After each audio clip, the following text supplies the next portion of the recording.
L'école de gestion de la résistance sur realagriculture.com est présentée par CropLife Canada. Je suis Bernard Torben à la Conférence agricole du Sud-Ouest et je vous présente Dave Delahaye, un malherbologiste basé ici au campus de Ridgetown de l'Université de Guelph. Merci de bien vouloir nous parler, Dave. Tout le plaisir est pour moi, Bernard. On parle souvent de résistance aux herbicides, particulièrement de résistance au glyphosate.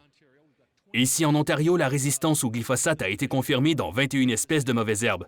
On parle souvent des moyens de lutte pour les supprimer, mais je m'intéresse aussi à la manière dont ces mauvaises herbes se propagent, et vous avez fait une excellente présentation à ce sujet aujourd'hui. N'est-ce pas incroyable comment ces mauvaises herbes arrivent en Ontario, puis qu'elles se propagent dans toute la province? Parlons de l'érigéron du Canada, qui est l'une des plus importantes mauvaises herbes résistantes. J'ai été surpris d'apprendre que les graines peuvent être transportées par le vent sur 500 km. En effet, les chercheurs se doutaient bien que les graines pouvaient être aéroportées sur de longues distances, un peu à la manière des aigrettes de pissenlit qui s'envolent au vent. Comme l'érigéron du Canada résistant s'est beaucoup répandu.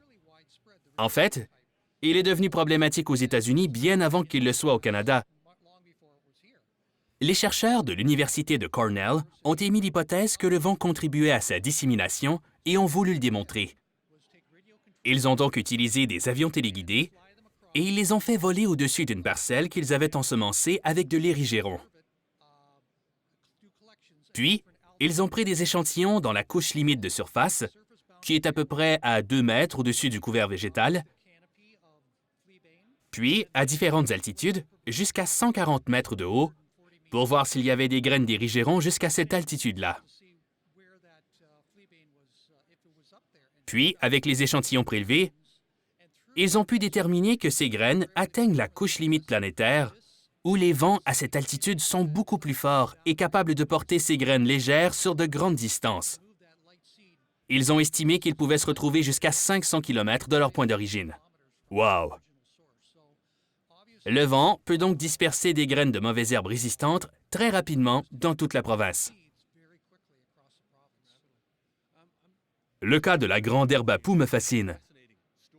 Vous avez parlé du rôle que les vers de terre jouent dans sa dissémination.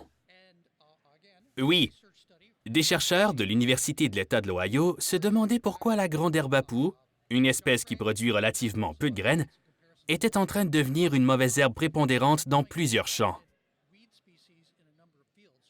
Après avoir fait des observations et mené des études, ils ont conclu que les vers de terre ramassent les graines et les traînent dans leurs tunnels. Ce qui est le plus étonnant, c'est que les vers de terre ne tirent aucun avantage à faire cela. Ils plantent les graines à diverses profondeurs. Celles qui sont plantées près de la surface du sol sont protégées et germent l'année suivante. Mais celles qui sont plantées profondément peuvent demeurer dormantes pendant de nombreuses années avant qu'elles se mettent à pousser. Donc, les vers de terre assurent la continuité des infestations de grande herbe à poux. Et cela les protège des prédateurs, n'est-ce pas? Exactement. Les vers ramassent jusqu'à 90% des graines produites par ces plantes, ce qui représente beaucoup de nourriture qui n'est plus disponible pour les autres animaux. La petite herbe à poux est une autre espèce qui est problématique pour les producteurs. Et ce qui est particulier au sujet de cette mauvaise herbe est la période de dormance de ces graines. Oui, dans certains cas, les graines de petites herbes à poux peuvent rester dormantes dans la banque de mauvaises herbes pendant 40 ans, soit environ 2 générations d'agriculteurs.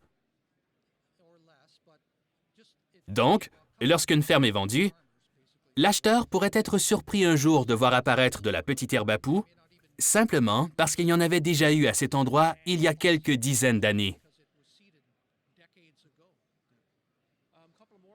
L'amarante tuberculée est une autre mauvaise herbe récemment introduite et qui est résistante.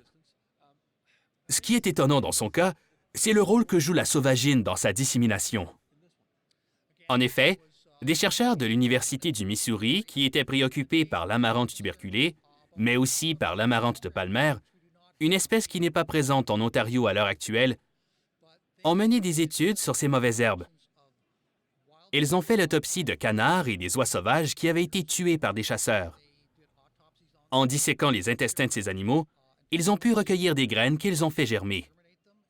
Ils ont découvert que les fientes de ces oiseaux contenaient des graines viables d'amarante tuberculée et d'amarante de Palmer. Et comme ces oiseaux migrent, il est très probable qu'ils puissent introduire des graines de mauvaises herbes résistantes au Canada, et particulièrement en Ontario, puisque leur voie migratoire passe par ici. Il n'y a pas encore d'amarante de palmaire ici, mais l'amarante tuberculée est définitivement établie dans certaines régions de la province.